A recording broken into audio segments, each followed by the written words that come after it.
Pronouns in Tagalog is called panghalip. Do you recall pronouns? Well, pronouns are the terms to replace a noun. It could refer to people, things, places, and concepts. Have you asked yourself what is the importance of pronouns? Frankly, pronouns are used to avoid usage repetition of the same noun, specifically proper noun. This is to improve the flow of communication.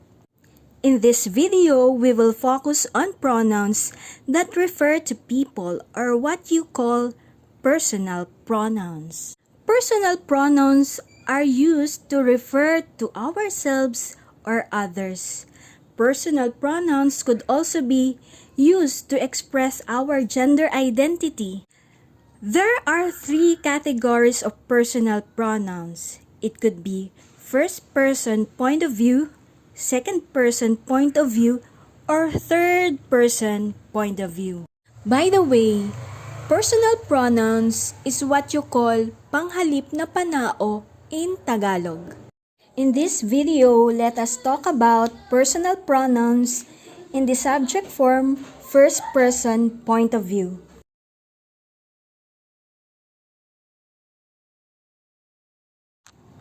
First person is if you are talking to oneself. It could be singular in form like ako, which means I or me in English. To cite examples on how to use this in your communication, for example, someone asked you, "Saan ka pupunta?"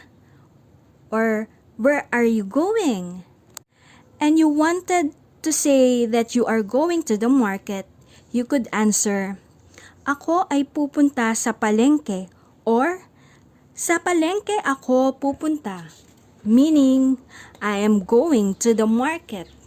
On the other hand, if someone asks you, "Sino ang pupunta sa palengke?" or "Who will go to the market?" you could answer, "Ang pupunta sa palengke ay ako," or "The one who will go to the market is me." Or you could simply answer, "Ako," or "It's me." Personal pronouns under first person point of view could not only be singular in form, but it could also be plural in form, like tayo or we or us in English. Examples of using pronoun tayo is if when someone asked, "Saan tayo pupunta?" or "Where are we going?" and you wanted to tell that all of you are going to the market, you could answer, "Tayo ay pupunta sa palengke," or "We are going to the market." But if the question is, sino-sino ang naatasang pumunta sa palengke, or who are the one assigned to go to the market, and you wanted to tell that it's your team, you could simply answer, "Tayo," meaning it's us.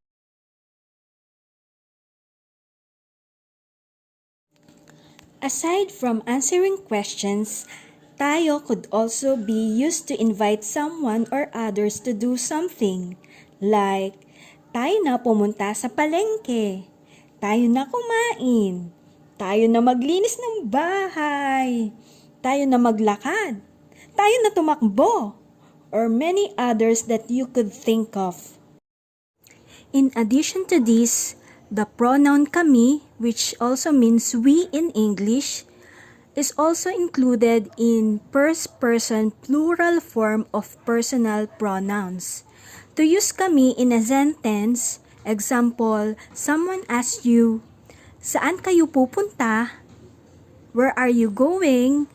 and you are not alone, or you are with someone else or with groups of people, you could answer, "Kami ay pupunta sa palengke," or "We are going to the market."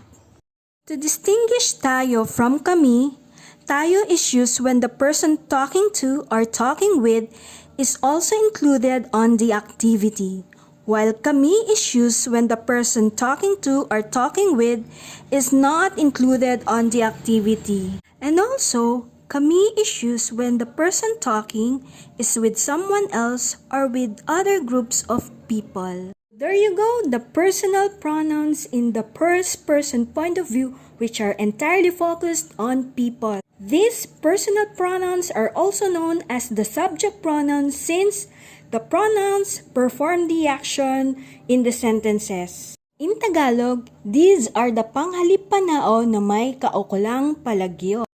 These are all for now. Stay tuned with the succeeding topics regarding personal pronouns in the subject form, second person point of view, and third person point of view.